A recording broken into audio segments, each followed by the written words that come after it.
So hi learners, I hope आप सब ठीक होंगे और ये हमारा बहुत ही ऑसम सा प्लेटफॉर्म बायोलॉजी केक वॉक। तो जैसा कि आपका फिजिकल एजुकेशन का एग्ज़ाम निपट गया, आई होप आपका एग्ज़ाम बहुत अच्छा गया हो। जैसा कि फिजिकल एजुकेशन, हिंदी या फिर इंग्लिश, ये जो साइड के सब्जेक्ट होते हैं बहुत स्कोरिंग होते हैं। ये क्या करते हैं, हमारे जो लाइक पीसीबी या फिर पीसीएम में कहीं ना कहीं परसेंटेज गिरती है, तो ये सब्जेक्ट क्या होते हैं, परसेंटेज संभाल लेते हैं। तो बहुत अच्छे से गया हो आपका, ये बहुत अच्छी चीज़ है अगर आपका फिजिकल एजुकेशन का एग्ज़ाम अच्छा गया हो। ठीक है, तो अब हम बढ़ते हैं अपने सब्जेक्ट की तरफ, विच इज़ बायोलॉजी। तो अब 19 मार्च को आपका एग्जाम है बायोलॉजी का। तो उसके लिए मैं क्या कर रहा हूँ, आपके लिए तरह तरह के क्वेश्चंस अपलोड करूँगा अपने चैनल पर। लाइक सब्जेक्टिव में 1 मार्कर, 2 मार्कर, 3 मार्कर या फिर एमसीक्यूज। बेसिकली मेरी जो प्रायोरिटी है या फिर प्राथमिकता है इस वक्त आपको पीवाईक्यूज कवर कराने की। ज़्यादा से ज़्यादा पीवाईक्यूज जब आपका हो जाएगा, क्योंकि बोर्ड्स में होता है 60 से 70% क्वेश्चन ऐसा छुट कर आ जाते हैं, तो आप पीवाईक्यूज को बिल्कुल ही ना स्किप करें। ठीक है, तो आज का जो हमारा टॉपिक है that is principle of inheritance and variation. इसमें क्या मैं आपके लिए टॉप 10 एमसीक्यूज लाया हूं जो कि पीवाईक्यूज हैं। ठीक है, तो इसको बहुत अच्छे से देखें जिससे आपको समझ में आएगा कि सीबीएसई एक्चुअली क्वेश्चन कैसे पूछता है। ठीक है, तो आइए देखते हैं विद फुल ऑफ एनर्जी हमारा जो पहला क्वेश्चन। और आंख नाक कान सब कुछ खुला रख के बैठना, बिल्कुल कंसंट्रेशन के साथ में एक एक चीज़ मैं आपको समझा दूंगा। तो पहला क्वेश्चन हमारा यहाँ पर है, given below are the pairs of contrasting traits in pisum sativum, okay, as studied by Mendel. Mendel ने जिन ट्रेड्स पर स्टडी की थी, लाइक पी के या फिर पाइसम सेटाइवम के, वो नीचे दे रखे हैं। Select the incorrectly mentioned option from the table given below. तो हमें इनकरेक्टली मेंशन्ड ऑप्शन देखना है।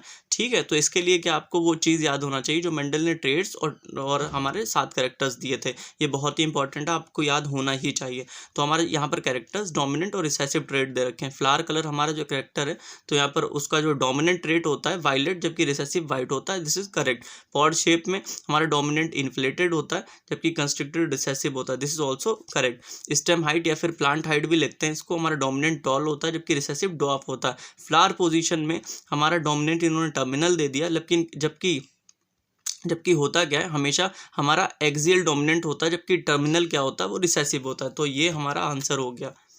समझ रहे हैं आप कि यहाँ पर डोमिनेंट की जगह पर अगर एक्सियल होता, इधर टर्मिनल होता, तो आंसर ये भी करेक्ट हो जाता है, ये वाला ऑप्शन। लेकिन ऐसा नहीं, इन्होंने यहाँ पर एक्सचेंज कर दिया ऑप्शन में। ठीक है, तो इसलिए हमारा ये आंसर बन गया, क्योंकि ये वाला जो है वो इनकरेक्ट ऑप्शन है। तो अब हमारा जो सेकंड क्वेश्चन है, सेकंड है, how many types of gametes can be produce. तो यहाँ पर क्या है, नंबर ऑफ गैमेट्स निकालने का ये क्वेश्चन है, और इसकी संभावना बहुत रहती है कि आपसे दे देंगे, कि कंडीशन दे देंगे, पूछेंगे कि यहाँ पर कितने प्रकार के हमें गैमेट्स मिलते हैं, नंबर ऑफ गैमेट्स बताइए। ठीक है, तो इसका फॉर्मूला मैं आपको ही बताऊंगा। How many types of gametes can be produce in a diploid organism which is heterozygous for 3 loci. तो बेसिकली हमारा गैमेट्स निकालने का जो फॉर्मूला होता है, नंबर ऑफ गैमेट्स निकालने का, नंबर ऑफ गैमेट्स निकालने का जो फॉर्मूला होता है 2 की पावर n। तो बेसिकली n यहाँ पर क्या होता है, नंबर ऑफ हेटेरोजाइगस। ठीक है, तो नंबर ऑफ हेटेरोजाइगस एग्जांपल मैं आपको देता हूँ कि capital T, capital R, small r. तो यहाँ पर हेटेरोजाइगस कितने, यहाँ पर ये भी हेटेरोजाइगस, ये भी हेटेरोजाइगस, 1 2, तो n इज इक्वल्स टू 2। तो बेसिकली यहाँ पर नंबर ऑफ गैमेट अगर आप निकालते हैं, गैमेट निकालते हैं, तो कितने हो गए, 2 की पावर n है, तो यहाँ पर n की वैल्यू 2 है, तो बेसिकली नंबर ऑफ गैमेट्स हमारे 4 हो गए। अब हमारा जो क्वेश्चन नंबर सेकंड दे रखा, उसमें बोला हेटेरोजाइगस एट 3 लोकाई। ठीक है, 3 जीन लोकाई। तो ये ए, कैपिटल ए स्मॉल है, capital B small B, capital C small C, ये वाली कंडीशन दे रखी है। यहाँ पर भी हेटेरोजाइगस, यहाँ पर भी हेटेरोजाइगस, यहाँ पर भी, बेसिकली 3 जगह पर हेटेरोजाइगस है। तो n की वैल्यू 3 हो गई। क्या हो गई, n की वैल्यू 3 हो गई। तो अब हम नंबर ऑफ जब गैमेट्स निकालेंगे, नंबर ऑफ गैमेट्स जब निकालेंगे 2 की पावर n, बेसिकली 2 की पावर 3 हो गया यहाँ पर, तो 8। तो हमें नंबर ऑफ गैमेट्स कितने मिलेंगे, 8 मिलेंगे। तो ये हमारा क्या हो गया, आंसर हो गया कि नंबर ऑफ गैमेट्स हमारे 8 आएंगे यहाँ पर। अब जो हमारा थर्ड है उसमें पूछा गया, in pisum sativum the pod colour में भी ग्रीन, जिसको हम कैपिटल जी से रिप्रेजेंट करते हैं। यानी कि अगर कैपिटल जी लिखा है तो ये हमारा ग्रीन कलर क्या होगा, पॉड में डोमिनेंट होता ही हमको पता है। और yellow for small g. What percentage of offspring with green pod colour के, हमारा कितने परसेंटेज ऑफ जो प्रोजनी आएगी या फिर ऑफस्प्रिंग आएगा, उसमें हमें ग्रीन पॉड कलर दिखेगा। ठीक है, would be obtained in a cross of capital G small G, capital G small G. तो बेसिकली ये प्रकार का सेल्फिंग है जब हम मोनो हाइब्रिड क्रॉस ड्रॉ करते हैं।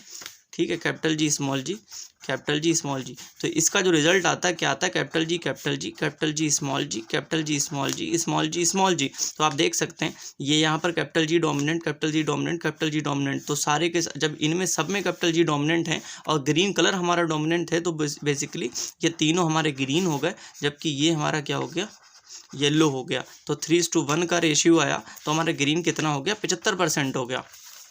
तो हमारा ग्रीन कितना परसेंट हो गया, 75% हो गया। बहुत ही हलवा सा क्वेश्चन था, ठीक है। तो मोनो हाइब्रिड क्रॉस आपको पता होना चाहिए, तभी आप ये क्वेश्चन बना सकते हैं, और मोनो हाइब्रिड क्रॉस कोई ज़्यादा कठिन नहीं होता। तो हमारा जब क्वेश्चन नंबर 4 है उसमें कह रहे हैं child with blood group O, blood grouping के ऊपर क्वेश्चन आने के चांसेस बहुत ज़्यादा रहते हैं। इस कंसेप्ट को बिल्कुल ही समझ जाएं आप, मैंने एक वीडियो भी अपलोड करा है इससे रिलेटेड, ठीक है, जिसमें मैंने पूरा का पूरा कोडोमिनेंस समझाया पूरे डिटेल में। ये child with blood group O, जब बात करें ब्लड ग्रुप ओ की, तो कहीं ना कहीं हमारा जो चाइल्ड होगा उसका जो जीनोटाइप रहेगा small I and has father with blood group A, father का blood group A and mother का ब्लड ग्रुप बी है। तो कि क्या ऐसी कंडीशन हो सकती है कि फादर का ब्लड ग्रुप ए हो, मदर का बी हो और बच्चा हमारा ओ आ जाए, तो कंडीशन क्या बन सकती है। लेट्स से हमारे फादर का ब्लड ग्रुप क्या है, ए है, एंड मदर का बी है, ठीक है, और जो चाइल्ड है या फिर जो हमारा ऑफस्प्रिंग है उसका ओ है। तो यहाँ तो ये चीज़ क्लियर है, हमें क्या लाना है, स्मॉल आई, तभी ब्लड ग्रुप ओ बनने वाला है। अब यहाँ देखते हैं क्या हमें पॉसिबिलिटी है। तो ब्लड ग्रुप ए का कॉम्बिनेशन क्या हो सकता है, आई ए और स्मॉल आई, मदर का आई बी और स्मॉल आई। तो दोनों की दोनों कॉम्बिनेशन में आप देखो कि ब्लड ग्रुप ओ कब आ सकता है चाइल्ड का। लाइक अगर पहला वाला केस होता कि फादर के पास ये वाला ब्लड ग्रुप हो या मदर के पास ये वाला ब्लड ग्रुप हो, तो क्या आई आ सकता है, कैपिटल आई स्मॉल आई, या फिर ब्लड ग्रुप ओ आ सकता है, नहीं आ सकता। तो क्या है कि जब हमें ब्लड ग्रुप ओ लाना पड़ता है और लाना हो ऑफस्प्रिंग के अंदर, तो क्या है जब हमें चाइल्ड के अंदर ब्लड ग्रुप ओ लाना हो, स्मॉल आई लाना हो बेसिकली, तो हमारा फादर भी हेटरोजाइगस हो और मदर भी हेटरोजाइगस हो, तभी ये वाली कंडीशन आ सकती है, ठीक है। तो ये रहेगा हमारा आंसर। तो आप देख लें, father I A small i, mother I B small i, तब जाकर हमारा चाइल्ड क्या है, स्मॉल आई, तब चाइल्ड का ब्लड ग्रुप हमारा ओ बन जाएगा, दूसरी कोई पॉसिबिलिटी हो ही नहीं सकती। तो अब जो हमारा क्वेश्चन नंबर 5 है, the chromosomal theory of inheritance 2021-22 का टर्म 1 में क्वेश्चन पूछा गया, ठीक है। The chromosomal theory of inheritance was put forth by, के मतलब किसके द्वारा दी गई। तो याद रखना कि क्रोमोसोमल थ्योरी ऑफ जो इनहेरिटेंस है वो हमारी दी गई थी सटन एंड बोवरी द्वारा। तो यहाँ पर दे रखा है Walter Sutton and Theodor Boveri, ठीक है। तो सटन एंड बोवरी आप सिंपली याद रखें, आंसर आपका सही जाएगा। अब हमारा क्वेश्चन नंबर 6 है, इसमें पूछ रहे हैं which of the following are true about males in the colony of honey bees. तो ये बात कर रहे हैं कि हमारा हनी बीज की कॉलोनी में मेल के बारे में क्या चीज़ सही है। तो बेसिकली होता क्या है, जो अगर हम बात करें इन कॉलोनी ऑफ हनी बीज, जो मेल होता है हमारा हैप्लॉइड होता है विथ 16 क्रोमोसोम्स, जबकि फीमेल जो होती है वो होती है डिप्लॉइड विद 32 क्रोमोसोम्स, ठीक है। तो अभी आप देख लें, दे हैव 16 क्रोमोसोम्स पर सेल। तो हमारा जो मेल होता है मैंने बताया हैप्लॉइड होता है जिसके अंदर 16 क्रोमोसोम्स होते हैं, दिस इज करेक्ट। तो ये वाला हमारा ऑप्शन करेक्ट हो गया, पहला वाला। They produce sperm bye meiosis तो हो ही नहीं सकती, क्योंकि जो चीज़ हैप्लॉइड है उसमें मियोसिस थोड़ी होती है, मियोसिस हमेशा डिप्लॉइड कंडीशन में होती है।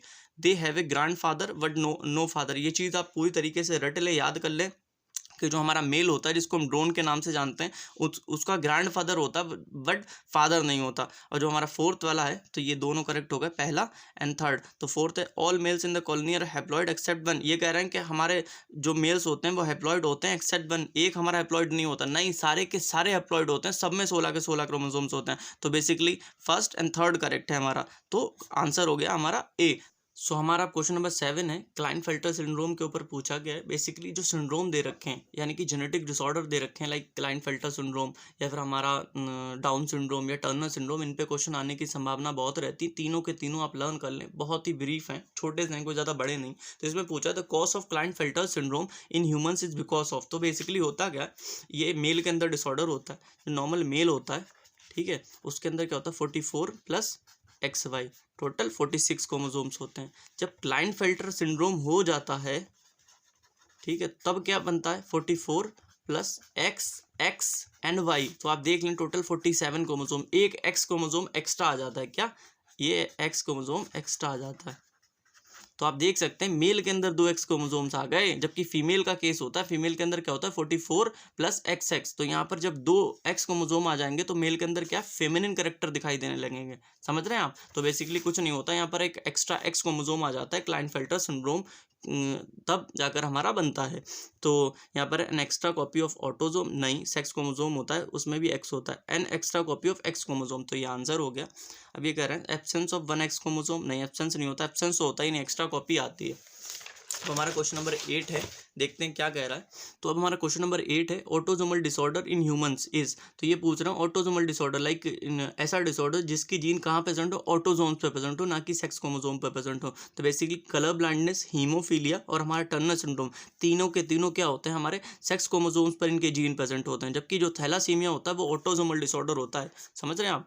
इसका जो फॉर एग्जाम्पल इसका जीन जो प्रेजेंट होता होगा ऑटोसोम पर प्रेजेंट होगा, तो उसकी म्यूटेशन के कारण क्या हमारा थैलासीमिया बन जाता है। ठीक है, तो आप समझ गए हमारा जो थैलेसीमिया होता है वो एक ऑटोसोमल डिसऑर्डर होता है। क्वेश्चन नंबर 9 क्या कह रहा है, which one of the following combination of chromosome numbers represent the correct sex determination pattern in honeybees. तो बेसिकली यहाँ पर क्या सेक्स डिटर्मिनेशन पे क्वेश्चन है इन केस ऑफ हनीबीज। तो मैंने आपको बताया था जो हमारा मेल होता है फिर ड्रोन, उसमें 16 क्रोमोसोम्स होते हैं जो कि हैप्लॉइड होता है, जबकि फीमेल हमेशा हमारी डिप्लॉइड होती है, इसलिए उसमें 32 क्रोमोसोम्स होते हैं। तो इसका आंसर होगा मेल में 16, फीमेल में 32 क्रोमोसोम्स। बहुत ही ईजी है, बिल्कुल ही याद कर लें आप इसको। क्वेश्चन नंबर 10 क्या कह रहा है, choose the set of sex determining chromosomes that indicates the correct sex of respective organism. तो यहाँ पर हमें करेक्ट ऑप्शन चूज करना है। यहाँ पर क्या कह रहे हैं, होमोजाइगस सेक्स क्रोमोसोम्स। ठीक है, बात कर रहे हैं ZZ determining female sex in birds. तो बेसिकली बर्ड्स के केस में क्या होता है, ZZ नहीं होता, ZW होता है। जो फीमेल हमारी होती है वो हेट्रोगेमेटिक होती है, ना कि होमोगेमेटिक। तो यहाँ पर ZW होना चाहिए, तो ये ऑप्शन करेक्ट इनकरेक्ट हो गया।